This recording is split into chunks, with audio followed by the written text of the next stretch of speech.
I just want to welcome everyone to Real Talk Houston with Carlotta B. We are at season 3, and this is episode number 7.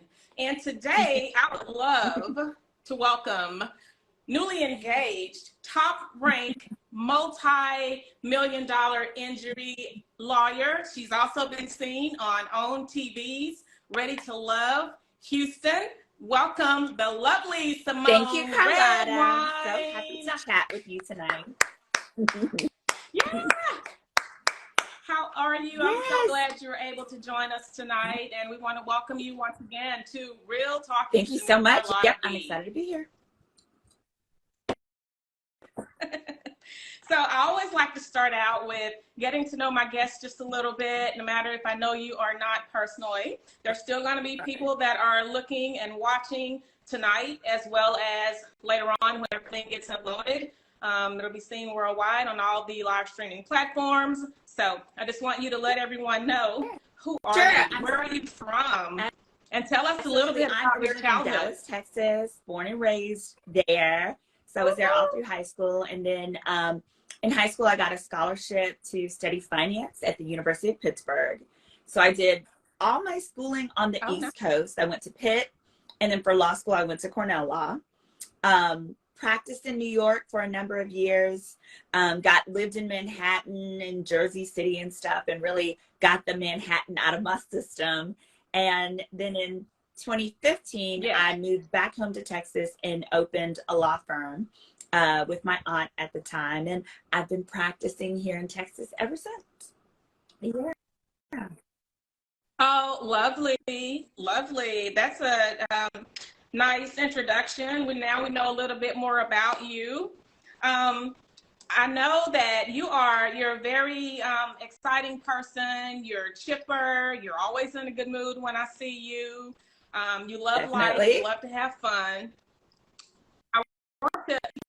And I like to ask questions that are kind of great, just a little bit. So tell me one thing about you that I know you're that. Tell me one thing about you that something that you've done that was rebellious, or something that you've done that people would be like, oh my gosh, no, she did not. Just anything that we would not know about. Always stuff, I guess. Okay, I dated this guy. He was stupid, and so was his baby mom. And she kept, and I really don't date kids. I'm really big. I don't date men with kids unless you're divorced or your baby's mom is dead. Well, that rule came from her. Yeah. So we were at a club one night, he and I together, and she starts like rolling up napkins and throwing them at my hair and throwing them at my head and doing like dumb stuff. So I get her kicked out of our section. So then I have to go to the restroom, and I'm like, hey, walk me to the restroom so you can deal with your crazy girl. Because they had been broken up for, I guess, like over a year, but they have a child together, so it makes it different. Men be dibble dabbling, they be going in there, pick up the kid and drop down some dick, So he takes me to the restroom. He's walking me to the restroom, and as we're getting there, I feel like tugging on my hair. So she's trying to pull my hair, and I get it. She wants me to turn around and so we can start fighting, but she forgets. Right. She forgets I have a future, I have a career, I have something to lose. And more than that, I really didn't even like him. He was dumb and poor. He was just handsome and something to do at the time. Yeah. So I intentionally, I didn't react. I got her kicked out of the club, like the whole nightclub after that. Because I had told him 3 times to say, get your girl. Yeah. I told him again, I said, hey, I told you, get your girl. Right. And he was like, not doing it. So, acting stupid. So we leave the club. The next day I wake up and she sent me all these emailed messages telling me about how he's still with her and he spent the night at her house ever so recently, and that if she dares say anything slick, she's gonna whoop my tail and all this business. So I'm like, cool. I had just moved back to Texas at the time. I was in the midst of getting my bar, all my Texas license stuff transferred. So I'm like, look, I can't go beating up somebody while I'm trying to get the bar to recognize me as a Texas attorney. So I'm gonna have to whoop her ass strategically. I'm sorry, whoop her behind strategically. So she sent me all these emails. This is how stupid she was. and this is the baby mama of the guy that I'm dating. She sent the email from her work email.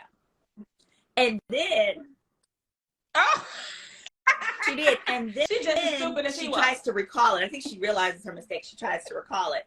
And it's not working. But I know she's trying to do that because I'm getting like 7 recall messages. I print out the emails because like 2 or 3 went through. I print them out. I go to the local justice of the peace. Yep. I get a protective order hearing against her. And then, because I'm like, good. At least if I apply for this protective order, if I don't get it, then I'll whoop her behind. At least I have something to support. Like, hey guys, I did all that I could. She's just been harassing me. I had no choice. Exactly. And then I told him, I told him, I said, listen, I asked you to protect me. I asked you to get your girl in check. You refused. So this is what happens when you don't keep me safe. I have to keep me safe. Oh, and since she sent it from her job, since she sent it from her job, I went on LinkedIn, saw where it was. I called the IT and the security department. And I said, after I got the restraining order hearing, I said, I'm being harassed and stalked by one of your employees. We have a restraining order hearing next Tuesday at 9 a.m. It's case number such and such. And I just asked that you block them from being able to use company hardware or software to harass me. And they're like, oh, absolutely, no problem, no problem. So he calls me like, oh my God, you try to get my baby mom's fired. I said, hey, I asked you to protect me. This is what happened when you don't. Oh, and then I made him come to the hearing as my witness. It was so, he showed up. They love me. They all do. He shows up. And when she sees him sitting next to me, because he's in his work uniform, this was in the middle of the workday, so he had to take off work to come support me. She's there with like her mom and her aunt. So she sees him, her mouth drops to the floor. She's like so livid. The judge grants it because I say, Your Honor, I have to err on the abundance of caution. I am a New York licensed attorney, New York and New Jersey.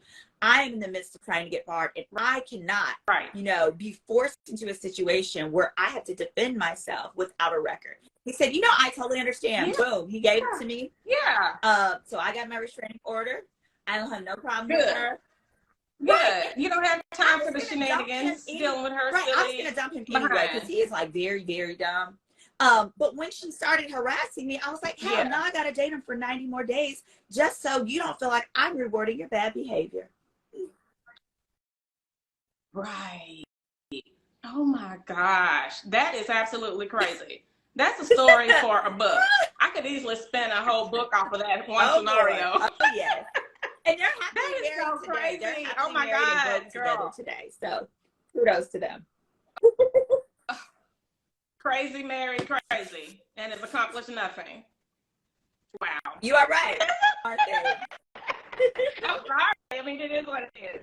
Well, they deserve each other. At least you were smart enough to know right away that he was definitely not the one. Not even close. Not the one, 2, or the 3. That is so crazy.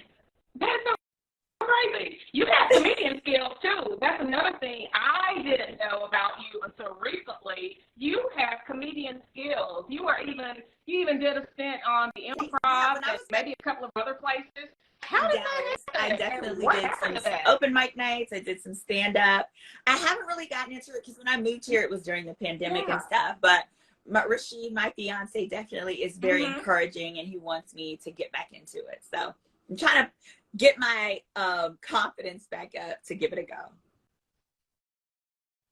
Yeah, you should. I think you're actually funny. So I totally agree with Rashid. You should pick that up and do it again. When you did you have any scripted jokes, or were you freelance joking? Were you improv joking? I would write the jokes based off real things that happened in real life. So yeah, it was usually about dating crazy stories. It would be about my clients, scenarios, like with my clients, like how I hate, like it would aggravate the hell out of me that my clients would be like, they would call and ask all these questions, but can I help them with their case? They facing, 10 years, And I was like, yeah, the retainer will be such and such. They're like, oh, can I get a discount? And I'm like, was Harriet telling to taking coupons to freedom? No. Like, if there's anything you should not be trying to get on clearance, it should be freedom. Like, you either gonna pay or go to jail. Yeah, your freedom is priceless. You should be prepared to pay. They wanted a pro bono and there's representation, else you can sounds go to like, for in that. some cases, But the same people, I'll be like, maybe oh, you half call the off. public defenders office. They're like, no, they're not going to do that good of a job. I was like, that's right. Well, it's not always right, but Girl, you don't want to go to them because you feel like your freedom is worth more. So run me my coins, especially when you come into my office with some Jordans on and a Gucci belt and this, that, and the third. No, you better go sell them Jordans. Right. And then acting broke. Put it on consignment, take it to the pawn shop, sell it to somebody, go somewhere, right? Yeah, because you can't take that to jail. You can't take it to jail with you. So one of them, they can use know, their credit. do what you gotta do. Cards. Right. Do something. What was your inspiration to even becoming an attorney? Is that something you've always wanted to do, or how did that come about? Problem solving. I always like helping others. So I wanted a job where I could help people, but I wouldn't be poor. You know, because I saw like my parents would struggle as school teachers, overworked, underpaid. But I saw how fulfilling those kinds of jobs could be. So I went with law because it lets me problem solve. It lets me help. And if you do a good job, you won't be poor. Yeah. It can pay your bills as well, right? And you're helping people. So that's a double positive. What was the experience like working your way? What was your journey like leading up to the studying and leading up to taking the bar exam? Did you find that cumbersome? Yeah, so I never liked school. I like the social aspects of school. Like college itself, I always felt like my friends who like had to live at home and go to college, like they were probably some of the most focused people. Because what kept me in college and going to classes, I didn't want to have to go back to my daddy's house and follow his rules. Like I loved living in the dorm or on campus, etc. So undergrad was fine. It was, you know, it felt like 13th grade. It was like the next level. But law school actually was very easy. Exactly. I went to one of the top law schools and I learned just by coincidence that the better your law school is, the easier it is. And that's because at schools like Cornell, they don't give GPAs. They don't give class rank. So all you have to do is graduate, and they don't give Fs, they don't give Ds. I didn't know that. Did you know that? Oh, okay. I did not know that. So how do you know, how you did? You just gauge it on your test score? B's. You have to really not even try, and then you'll get some form of a C. Somebody said, did I go to Pitt? Oh, I went to Pitt. Yeah, not Carnegie Mellon. That's for the smart kids. I had a full ride to Pitt. So they give you A's through B's. We have a curve that's a B plus curve, which would be like a 3.3. And so most of our teachers only give somewhere between an A down to a B minus. So if you just show up and you basically try, you're gonna get a B plus. And then they do it that way because they feel like it's hard enough to get in. Once you're here, they know you're smart because they pre-screen at admissions. And then they want us to be able to get the top jobs. Girl, the average starting salary from my law school is $200,000, which is crazy to me. And they don't even know anything. Love it. They don't even know, literally, you know nothing. That is so wonderful. So, law school. That is wonderful. Go Cornell. Yeah, they got some good students coming out of there, right? So you really just have to, I really just worked hard my first year, my 1L year, to get top grades, because it's really only your first year's grades that count. You get your summer internships that, girl, they pay like $3,500 a week. Okay, you get those from your first year grades. So by second year, girl, I was wilding. I was in Miami every other weekend. I spent a whole semester doing an externship in Atlanta because I had just found out I was cute. So I was like, let me go see what that'll get me. So I was like running around with whoever, the cuties back then, doing your thing, which just allowed me to really sow my oats so that when I graduated, I was ready to be focused on my career, work hard, and do those things. So I always say, for me, law school just gave me a longer time to be a kid, because I didn't have the responsibilities. I could still travel. I could go to Miami when I wanted, and It was just about a balance. Exactly. You didn't feel like you were 100% adulting at that time because you were still enjoying yourself. You were making some money, but you didn't have like the full responsibility of a regular student goes to college, graduate. Some of them don't get jobs. They're still trying to find their way. And they, you know, a lot of them, very high percentage of them get jobs in areas that they did not even go to school for. So it sounds like there's a big difference in the guarantee of your quality of life in the different types of schools that you go to. But yeah, I wanted to do a segment on that. Someone asked me to do a segment on that, actually, about college graduates and what they can do to ensure they pick the right major, so that we can decrease the amount of people that are going to school and not getting jobs in the areas that they want to get a job in. So about how, like, I was 7 years old fussing out my parents for not having a college fund for me set up yet. And literally, I was like, how much do I have in my college fund? They were like, nothing. You're going to get a student loan and you're going to get scholarships. And I was like, a student loan? I'm a kid. How am I going to be able to pay back a loan? And my mom was literally trying to explain to me that, like, no, you don't pay it back till after you graduate. So that means you can't major in dance or theater or something where you're not going to be able to support yourself. So, like, I went in knowing I'm going to be a business major or finance. I'm going to do it because, and then I knew you don't graduate without an internship. So I had paid internships all through. But it was because I started asking questions really early, and most kids just don't even know to ask. Right. Exactly. Because, you know, kids, you don't know what you don't know. And if your parents aren't telling you what you should be doing, or trying to tell you what it is that you don't know, or trying to prepare you, then you're in that situation. So it's really good that you were a proactive thinker at a young age. So that's really great. I love that. So now you are a personal injury attorney. There's a lot of different misconceptions around that. So tell us exactly what a personal injury attorney does and what that entails. For sure. And what type of cases I saw a that question, cover. and I'm gonna combine my answer to both. The question was, why did I want to be a lawyer? Okay, and did I have another major I thought about pursuing? And so I stated before, I wanted to be an attorney because I love problem solving. I love helping people, and I hate being poor. So I felt like that would be a good way to not be poor and be able to problem solve for a living. And as far as other majors that I considered, I always wanted a business major. I never wanted political science, government, hated it. And they really tried to force me into that. And anytime I would ask them why, they would say for law school. I said, what part of law school does it help? You don't take a single government class in law school, not one.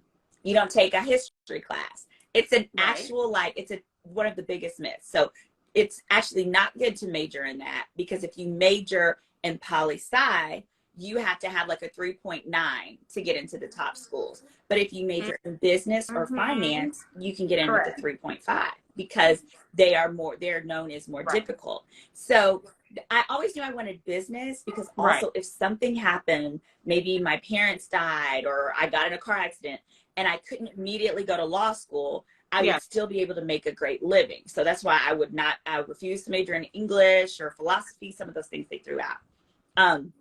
So I did that. And then I decided on personal injury. I started being a fashion lawyer in New York. And it was I wasn't helping people. I was helping corporations, but they didn't really care. And I wanted to do something where I would impact lives. So personal injury attorneys, they represent you on a contingency fee basis, which means you don't pay anything up front. They receive a percentage of what they help you recover for cases where you're physically injured in some way due to the fault of somebody else. So it's a car wreck. It could be if you slipped and fell at a restaurant or someplace that wasn't maintaining the floors. Car wrecks, 18-wheelers, anything like that. I really love it because it allows me to tell my clients stories for them. And I've always enjoyed being a storyteller. So I get to tell it for them to get them monies that they would never be able to have access to on their own. On their own, right. What comes to mind is your most rewarding case? Someone that, does any cases stand out to you? This is one of my multi-million-dollar cases. So this one was, I represented the family of a little girl in Frisco, Texas. She was in kindergarten. The mom sent her kindergartner to school like any other day.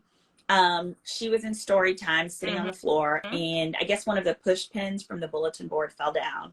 And, you know, it's like rubbery. I have a bunch here on my desk. They're like rubbery, and, you know, kids love little things like this. So she puts it in her mouth, and she's chewing on it, and she accidentally chokes on it. She starts choking. They rush her to the nurse's office. And as the nurse is trying to, you know, help her airways, the nurse takes this device. It's called an OxySure device, and it's supposed to help children breathe in an emergency. She puts it on her, turns it on. It doesn't seem to be working. It malfunctions. The little girl goes to the hospital and dies 4 hours later. The school nurse, when it malfunctioned, it sends chemicals in the air. The school nurse herself had to go to a different hospital because the chemicals inside created respiratory distress. Wow. There were 3 other lawyers that took the case before me. Ben Crump had the case. There's a guy, Daryl Washington, who's a big Texas lawyer. They all took the case and went back to the family and told the mom, sorry, you don't have a case. There's nothing to see. The family asked me, can you please look into it? Just please. I looked into it. I discovered, because they were all trying to go after the school for allowing her access to the push pin. What I discovered is it wasn't the push pin. If you're dying of choking, you die within 20 minutes, 10 minutes. She died 4 hours later. So I knew that it must have been the device. I do medical devices. I've done them for years. Because when I found... Yeah, go ahead. Okay. Let me ask a quick question. Was it the one that's supposed to No, it's not suck whatever's in your dislodge supposed to create oxygen. So instead of the oxygen takes on the wall, so it's supposed to mix and give you oxygen. Well, it malfunctions very frequently. And when it malfunctions, instead of oxygen, what it did is it gave soda ash down her throat. It's like lye. Remember the perm? Like the perm stuff on her scalp? It's like a powdered version of the perm stuff. But it down her lungs in her throat and had burned her alive from the inside out over 4 hours. I got on the case. I discovered that the device was recalled by the FDA, that the corporation never informed the FDA that this child died in relation to using the device, which they have to do. I know that from my years of practice in the FDA. I took everything to the FDA. The FDA went over the evidence and immediately made a public announcement telling everyone, stop using this. It's deadly and it can cause death and serious burns. I then bankrupted the company. So when the FDA pulled it, they kept saying, oh, we're working on it. We're redoing this, that, and the third. No, there is no way for that to be safe. So I bankrupted them. And then I was able to, and what was funny is when I bankrupted them, even my co-counsel dropped me. They're like, oh, there's no money. There's no money here. You little stupid. Wow. So basically, it was just you. Everyone else tried. Everyone else didn't. No one wanted to help. They thought it was and then when there's no money involved, it's quick to see attorneys will drop back. But what's crazy, I was like, how are you guys supposed to be big time lawyers and you don't realize just because a company is bankrupt doesn't mean they don't have money? And with I use my finance background. So with my finance background, they're a publicly traded company. And all publicly traded companies have to file SEC reports. And SEC reports have to list any major risk. So you have to list your insurance coverage. I went there. I saw that they had a multi-million-dollar insurance policy, and I took every dime. I took every dime. So that's my favorite. Good. And even so, they should, even on top of that, they should have assets that they could liquidate. They had been bankrupt for a while, so they they couldn't. But I do have to say, in the end, I partnered with a different firm, and they were able to help me get that insurance money.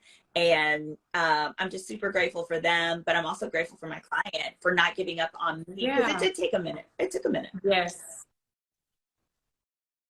Yeah. Yeah, that is so amazing. I'm so happy you followed through on that, and you did the digging and the research. Cornell came through, girl. That's one thing. When I know there is an injustice there, I'm gonna find a way. I'm gonna find a way. Yes. And there needs to be a lot more attorneys like you, because as you stated, everyone else gave up, didn't see the purpose in it, and just moved on to another case. So we need more attorneys like you that are dedicated to the cause and love what they do enough to just not give up at the first sight of something that's not going their way. So I commend you for that. You're amazing. I commend you for that. There's a lot of people that have accidents, and in the fit of either not knowing any better or being in shock or panicking and not thinking on the spot. If a person is in an accident and it's not their fault, what exactly should they do? And if it is their fault, what exactly should they do? So if it's not, especially if fault, they're the hurt, first thing you need to do is go see a doctor. Go to the urgent care. You actually, here's what's crazy. A lot of people think I'll just go see. Call the police first, though. Call the police on the scene. Let's start there. Sometimes they do. Yeah. And a lot of times they'll take. Because some people don't do that. Sometimes they'll take forever. Like if you aren't sure that like you would want to be taken by ambulance somewhere, sometimes they'll do that. But I always say either way, call. You want that documentation. You want that 911 call on record. So certainly start there. And then secondly, I say get treatment, because so often people will say, well, I opened the insurance claim and I was waiting for the insurance company to give me some money to see a doctor. That's not how it works. You have to go on your own. And so I really say call an attorney from the bat, because here's the thing. You have nothing to lose with an attorney. A lot of people don't realize we ensure that you don't have to pay anything out of pocket for your medical care. Not a copay, not a deductible, not any of that. So when I say you don't have anything to lose, the truth of the matter is whatever an insurance company would give to you straight off the rip is probably 1/10 of what you're entitled to, right? It's like 1/10 of it. Exactly. So, that's and true. you really want to make sure that you go and you see a doctor, because that stamps that like this accident happened on this day, today, yesterday, whatever it was. And as a result, I feel injured enough to see you. And a lot of people don't realize your PCP generally will not take you for a car accident. That's because your insurance will not pay it. However, if you go to urgent care, they will, and they have to see you. Yes. So urgent care or and I say emergency urgent room care after an usually accident. is better because your copay for urgent care will be like $50 versus emergency room is like $500. Okay. Mm-hmm.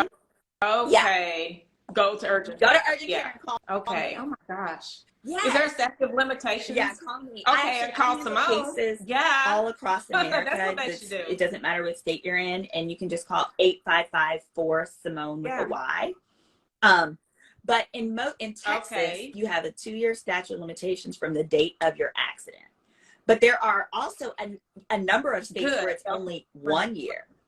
But I have to tell you, if you don't call an attorney within that first month, you're probably doing yourself a disservice, because what insurance companies are accustomed to doing is once they realize that you're open to negotiating with them, they will string along the process of cutting you a check, so that if you do go to a doctor again, you're going to have a huge gap in treatment, and then they're going to be able to say, oh, it wasn't because of the accident. Right. Yeah. How can you prove you didn't hurt yourself in the past 4 months? Yeah. You're just now coming. So and how the other thing this that they from do the accident is, like if you say, okay, I was hurt, they'll say, well, how much was your medical bill? We'll take care of that, and we'll give you $500 or $1,000. A lot of people don't realize. So if you had let's say you have a $10,000 medical bill, what they do is they only pay $2,000 of it. They negotiate with the hospital to only pay $2,000. Well, that extra $8,000 should be yours. When you use an attorney, it is yours. But when you just get your money from the insurance company, they keep that $8,000 as opposed to it going to. Right. Yeah. They just kind of give you what they think you'll take, and then they get off scot-free, wash their hands, and close the case, and hope you're happy with that. Yeah. So you're definitely doing yourself an injustice if you guys don't reach out. Call the police on the scene, because I do know someone that had an accident. They were T-boned. They were turning, T-boned, and this is a real situation. And the driver got out of the driver stayed in the car. The airbag deployed on the car that was hit. The driver stayed in the car. The passenger got out of the car and went to talk for the driver, right? And the passenger said, hey, please, please, please don't call the police. We're going to pay for everything out of pocket. We'll give you cash money, right? And he said, I'll even do a video letting you know that this is real and I promise to pay you. So the person, even though they were hurt, they had just gotten T-boned and knocked up on the curb and the airbag deployed, they were hurt. But they did say, okay, so the person got their phone out, they recorded the guy saying, hey, we just had an accident. This is what happened. I hit him, I'll pay. And this is my driver's license number. And the guy just left. He left. So needless to say, nothing was ever rectified from that situation. And the only time, never take anyone's word. That is when they know good and well they don't have any insurance.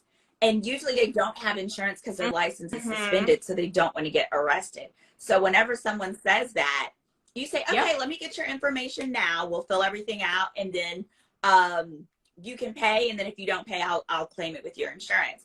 And then, because a lot of times your friend probably may not have had uninsured motorist coverage, because if they did, that would kick in.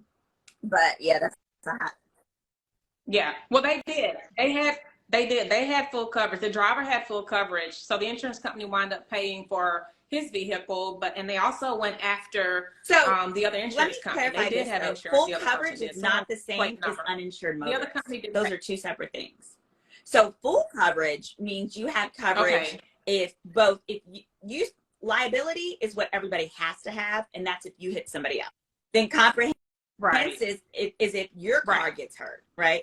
But that doesn't mean your medical bills will be covered. So full coverage just means both cars get covered, but uninsured motorist is what would cover your health care. Your being out of work, all of your bodily injury is covered under uninsured motorist in that type of situation, or underinsured. Okay. So it seems like the other company, though, even though the person admitted guilt and the tow truck driver saw the accident, it seemed like the other insurance company should have paid, especially when the driver's insurance company went after. That's why he said, we'll pay, don't call the police. There was none. No, exactly. There's nothing to go after. He probably let it lapse or a variety of things. Yeah. Also, with the switcheroo of the drivers, chances are that other driver, the switcheroo, whatever, the other guy definitely has something going on with his license. Woo, that sucks. Probably so. That's so terrible. That's why, once again, it's super important to call the police, you guys. Anytime you have an accident, don't trust what the person is saying. Call the police and totally cover yourself. Okay, Symone, if there was one thing you could change about the lawyer industry or the justice system, if you could change anything, it would just be the inherent acceptance of racism and bias. I always say, whenever people are like, oh, racism it's not active anymore, it's not here, this, that, look at the next trial of any cop that is on trial for killing a black person. You know who they don't want on a jury? Anybody black. Anytime it's an officer involved, they try to strike all black people from a jury. Why? Because they know we are of value. They know we're of value. And then anytime you got like a drug dealer type of person, a black eyed drug dealer type on a jury, who does the prosecutor want on the jury? A whole bunch of white people. It's white racism in practice. It is literally in practice. And so if there was some way to have more of a race blind jury system, I believe that even if it was, I think jury duty should be held virtually, like via Zoom, no camera on. You can't see. You should not be able to see what the person looked like. You should just it could be via audio. Black all and you white, need to hear is their responses to the question. That's it. Because I think if you did that, you would be a lot more likely. They have and they take that question off the box. Take it off the box. Don't put my race in there, because you shouldn't be allowed allowed, Yep. it's illegal to strike Black people or white people or whatever it is from a jury, but they don't have to state that's their reason. They could see you. I know. That was going to be my next question about jury duty, and you answered it. I was going to say, is there a way that you could go to jury duty or get selected for jury duty without them knowing your race? Yeah, if there was a way where we that could would be do good. it, or that would even, be good. I say Zoom, like, even, I get it, you want to make sure the person is there. Even like there's every courthouse has a huge jury room. That's where you wait downstairs before you get called to a courtroom. Have them be in that downstairs room, you know, sitting in front of a screen, a Zoom screen or whatever, and answer the questions there. Yeah. Maybe if I had some money, I would want a grant from a program and we run that exercise. Yeah, I think that would be a good idea. You never know. Get a grant. You never know. Run it up the pole. Let's see what happens, because Yeah. something definitely needs to change. Definitely need to change. Wow. Okay, we're about to jump into relationships. Speaking of, my boo's about to be home any minute now. Let's get it. With the baby. Okay. Miss Newly Thank Engaged. you. Congratulations again. So happy for you guys. Oh, I think you guys make a fabulous, magnificent couple. Fabulous. So, speaking of relationships, what in the world is going on with these dating dynamics these days? What is happening? These relationships are there's no structure women anymore. have more What's money now happening? and the men What's got happening, less. Symone? But we definitely are not out here tolerating just anything. That's no one. more. True. This is true. But do you think there's a shortage of good men? Is there a shortage of good women? Is there a shortage of available, eligible men and women? Reasonable people. There is a shortage. Yeah, of people who are people in reasonable. general. I think on both sides we have unreasonable expectations, and when your echo chamber are your girls, and they're on, you know, most homegirls, I won't say that. Mine are different. Like, we give each other constructive feedback, but I know a lot of girls where if you tell her, like, oh, I think what you said to him was mean, or maybe you shouldn't have done that, they'll just, okay, I don't want to be your friend anymore. They'll ostracize you, right? So they just keep yes women around them. Right. Because you don't agree.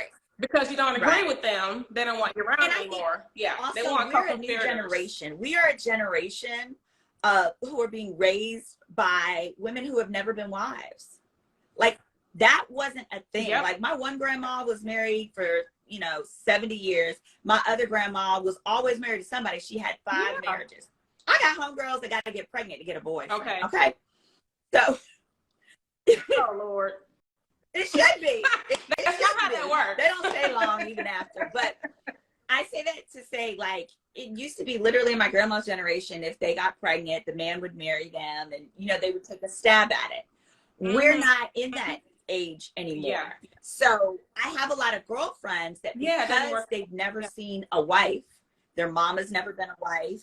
Some of them never saw their grandmothers as wives. By the time they came around, their grandma was divorced, whatever. Yeah. Then they have a very unrealistic expectation of what the give and take of a marriage should look like. And so I think that on both sides, the men too. Like, I've seen men who were really unrealistic. Like, no, babe, she's supposed to come home and cook my food and do this and do that. One, she's not your mama. She's not your mom. But secondly, it doesn't mean you just get to sit there with your pants hanging open and, the yard looking a mess and you doing nothing but bringing home a check. Like, it's more than you. Yeah, because I have a number of guy friends who just feel like, if I pay all the bills, if I make the money, that should be sufficient. Yeah, it's sufficient if you want to prostitute. No, boo. That's not all you have to do. Yeah, that doesn't work that way. And I think, again, it goes back to what you said about these men and women being raised by, either one person or not having anyone telling them what a real relationship is, or for them to physically see they're raised what by a real dads. relationship is. Yeah, and same thing, like, if your dad has never been a husband, right, and you're a woman and you're looking at that, right? Whether you're a girl or a someone. guy.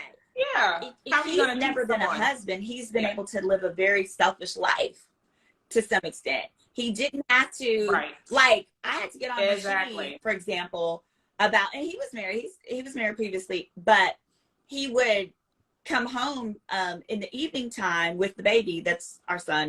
He's not. He's my baby, but he'd come home and have food for the two of them and nothing for me. I said, you can't do that. I said it hurts. Yeah. Yeah. Because that's what he's accustomed to doing. It's just, but I had to say it one it's time. not the case anymore. I only had to say it one time. And I had to learn, too, I had to be more soft in my delivery. Instead of saying, that is so selfish. Instead, I said, can I talk to you for a minute? Yeah, what is it? What is it? Well, sweetie, I just want to let you know, it really hurt my feelings when you came home. And I was so eager to see you and talk to you about your day and talk to the baby. You guys had warm meals and I had nothing. You know, I thought we were going to either eat together or go somewhere together. So when I say it like that, then he's empathetic. Right. He's not defensive. And then he's apologetic. And so I really had to work on my delivery too. Yeah. Yeah, I feel you. I did too. I'm the same way. Sometimes what comes up comes out, and it has to be very, you know, nicely and strategically put. So that's something I had to work on too with my husband. He's probably like, yeah. But so let's talk about you guys, you and Rashid. You guys were featured on Ready to Love Houston. So tell us your story. So basically in 2020, you guys connected. Exactly. And now you're engaged. So basically in 2020, I decided I wanted a husband. And so I said, you know what? I'm going to be a lot more intentional with my dating. I'm going to go out 3 times a week to some type of event or networking thing or whatever, where I can expose myself to different guys and the ones I've been exposed to. And then I decided I was moving to Houston. Right. So I moved here. I see an ad casting for the show. So I applied and got cast. And when I first met him on the cast, I was like, of the guys, I was like, he's cute. He's cute and he seems smart and sane. I actually didn't realize how intelligent he was, but I was like, okay, cool. But I moved fast. I usually need like a little more time than like the 4 weeks or whatever we had to really get to know each other. So we started our little romance. Yeah. And then after the show, I got a boyfriend, he got a girlfriend. But we were still like, we still kept in touch. Never disrespectful, but we would talk like weekly as the show would go on and talk about the show and this and that. And he kept telling me like, oh yeah, you know, I'm staying with my mom because she just had surgery. So I can't go out right now, but you know, after she gets cleared, I definitely want to take you on a date. Truth of the matter is he had a girlfriend, whatever. And so then we ultimately went on our first date and I was like, you know, I liked him as a person. I liked him as a friend. I knew I wanted him to be in my life, at least as a friend. And then he didn't pressure me to be boyfriend and girlfriend. Most men do. I usually get like a lot of heat around like that 30-day mark-ish. And after being on the show, I wanted to explore all my options. I mean, my DMs was blowing up. You know, I had some real nice options. So so we dated. He was very real. He had realistic expectations. We were open that we were also dating other people. And then we just kind of got to a place where I was at his house all the time. We were always spending time together. Like if 2 days went by and he wasn't at my house or vice versa, it was like, all right, he's coming over, I'm coming over. And he asked me to be his girlfriend. I'll be honest, I really tried to wiggle out of it because I really didn't want to be anybody's girlfriend. I was like, how about, we should really consider, I had read this article about this, of course it was a Caucasian lady who at 30 had decided she didn't want to be anybody's girlfriend. She only wanted to be a fiance. So she said she was not going to be monogamous until she became engaged. So I was like, ooh, I want to try that. None of the other men I had dated were like game for that. But Rashid, like, usually when I have a crazy idea, what he'll do is he'll say, we can talk about that sometime. And then he just kind of like hopes the sometime never comes. So that's what happened here. And so he asked me, and then I was like, well, I guess I got to say yes. Like, okay. Guess I'm not going to get my middle ground. You hesitated. So I was like, said yes. Like, let's probably speed up the process of me becoming a fiance. And then, like, sure enough, he proposed like within 10 months. Like, we started dating in August and he proposed in June. So I was like, all right, good enough. Yeah. So. See? Amazing. Amazing. And you were so shocked. I love the way everything happened. You did it on the show. Just the week before, I cussed him out, telling him he was out here got me living in sin in perpetuity. And I didn't think he was ever going to propose before I got sick of waiting and left. So that was a week before. And so, yeah. He heard you, Symone. He heard you. I love beautiful surprise proposals. I just think I'm a hopeless romantic, and I was just in tears. Not only, this is absolutely amazing. Because I know you guys saw the show part, but not only did he propose on the show where we met, but he then flew in 30 of my closest friends and family members, rented a little villa, Airbnb, and had all of them surprise me there. He just told me we were going there for a dinner to celebrate, when really it was all my friends and family, my dad, my mom, his aunt, and they're all yelling surprise. And then the DJ cuts music, and then I cried all over again, because it's one thing to get in mind. It was a Wednesday in Miami. It was the middle of the week, so people had to miss work on like Tuesday, Wednesday, Thursday, whatever. But it's one thing for my girlfriends to make it, because that's a girl thing. But his boys rode out for that. His cousin Rodney Jones came.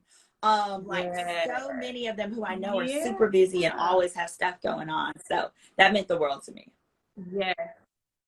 Yes. That's major. Those are real friends. That is major. That is major. What are the three factors, Symone, that you think are important to building and sustaining a good relationship?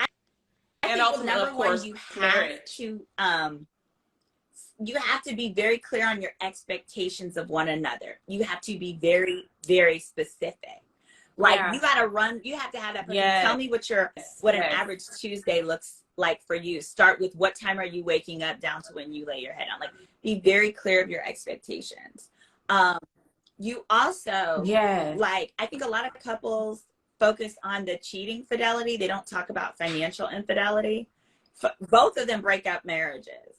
And that financial, like, I would rather somebody cheat on me with a human than cheat on me financially, because I can't ever, I can't ever reach my full potential if you're taking our retirement money and doing dumb shit with it. I can't ever sleep peacefully. I will never feel safe with you, with those things. So, like, that's you're supporting them, expectations, but clear on your expectations, but also being reasonable people amongst each other.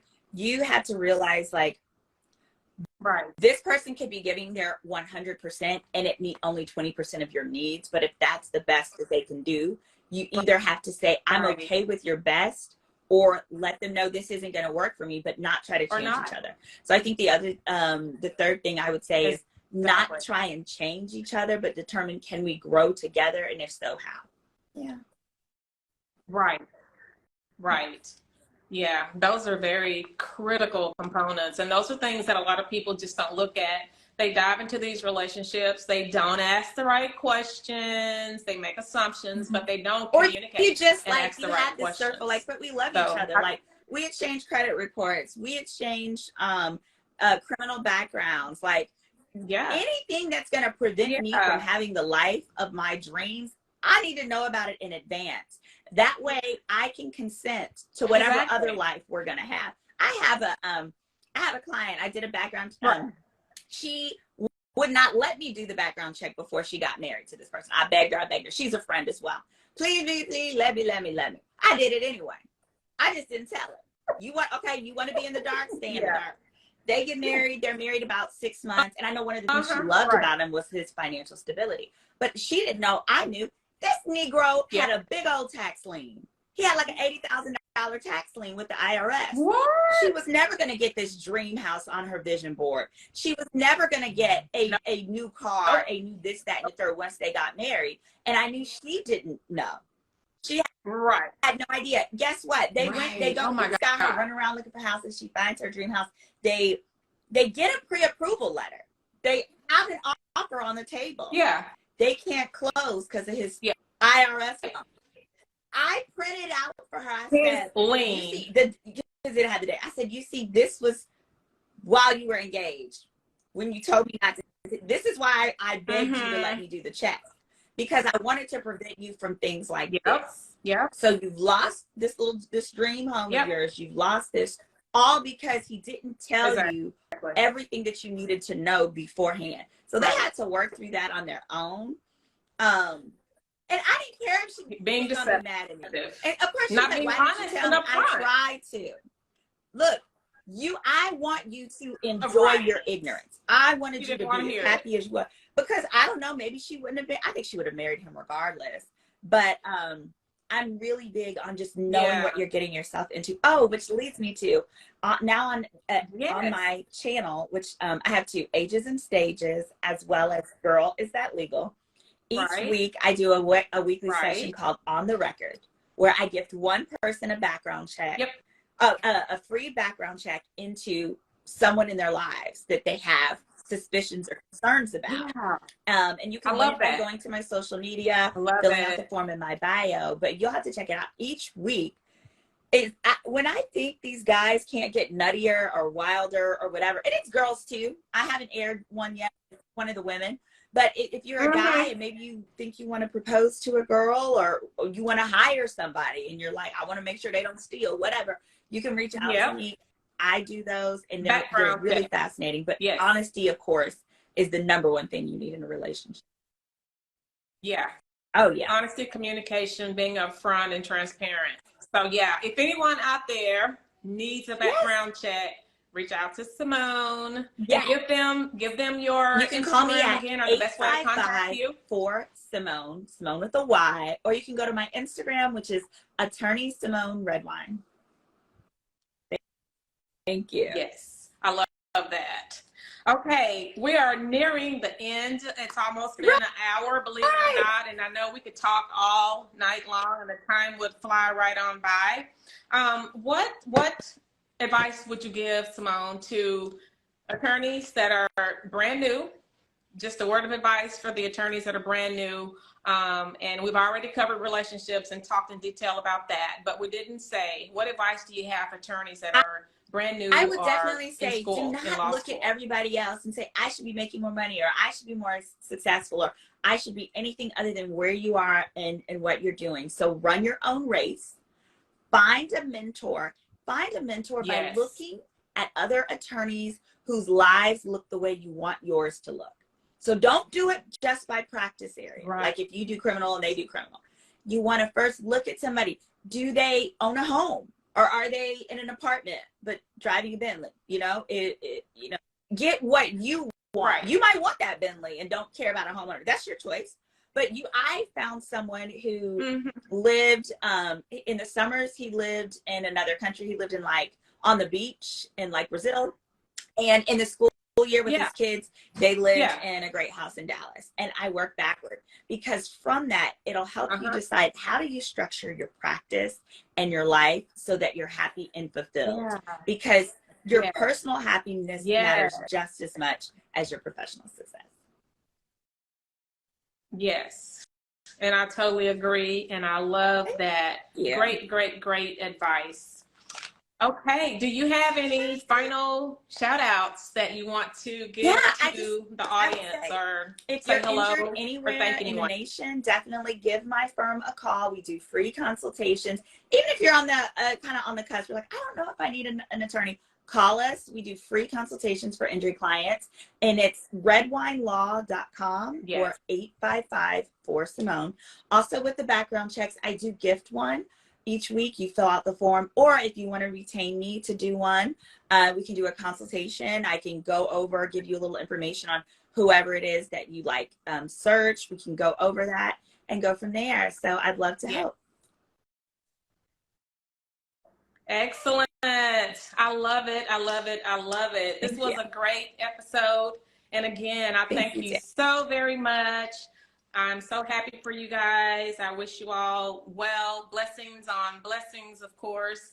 And you guys go follow Ages and Stages on YouTube, as well as my other channel, Girl, Is That Legal? Girl, Is that Girl, legal? is that legal? And also, you guys go follow Real Talk Houston on YouTube as well. And you can always catch this interview on all live streaming platforms. It'll be available tomorrow, and I'll probably upload it on Instagram tonight. Yeah. So, all right, thank you guys so very much for joining Real Talk Houston with Carlotta B. Thank you. And Symone. Love you. See you soon, and have a great evening. All right, thanks guys.